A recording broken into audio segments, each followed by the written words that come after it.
பக்திமன்ற அன்பர்களுக்கு வணக்கம். என்னுடைய பக்திமன்ற சேனலை சப்ஸ்கிரைப் செய்து பாருங்கள். சுவாமியே சரணமையப்பா.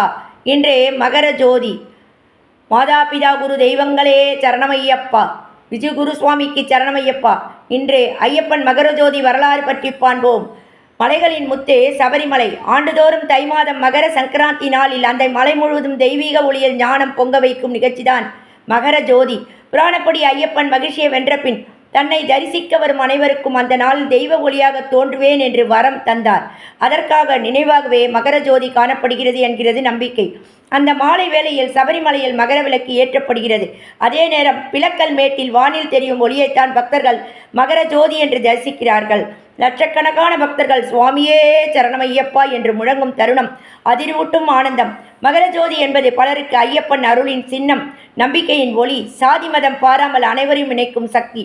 41 நாள் விரதம், மலையேற்பு, இறுதி தரிசனம் இவை அனைத்துக்கும் முடிசூடும் விழாவாகவே இந்த ஜோதி கருதப்படுகிறது. யாருக்காவது அது விண்மீன், யாருக்காவது அது தெய்வ ஒளி. ஆனால் கோடிக்கணக்கான ஐயப்ப பக்தர்களின் இதயத்தில் அது ஒரே அர்த்தம்தான். நம்பிக்கை இருந்தால் கடவுள் ஒளியாக வந்து காப்பார் என்ற உணர்வு. சுவாமியே சரணமையப்பா. சத்திய ஜோதி.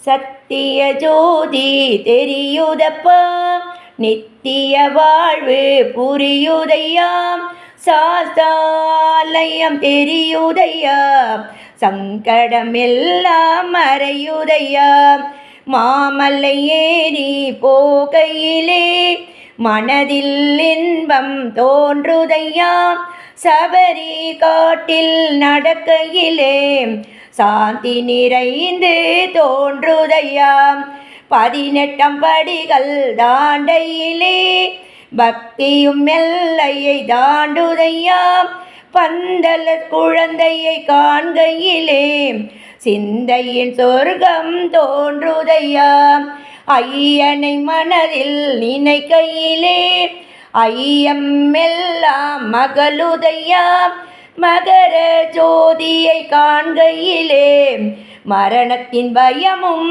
தீருதையா, சத்திய ஜோதி தெரியுதையா, நித்திய வாழ்வு புரியுதையா, சாஸ்தாலயம் தெரியுதையா, சங்கடம் எல்லாம் மறையுதையா, சத்திய ஜோதி தெரியுதையா, நித்திய வாழ்வு புரியுதையா, சாஸ்தாலயம் தெரியுதையா, சங்கடம் எல்லாம் மறையுதையா.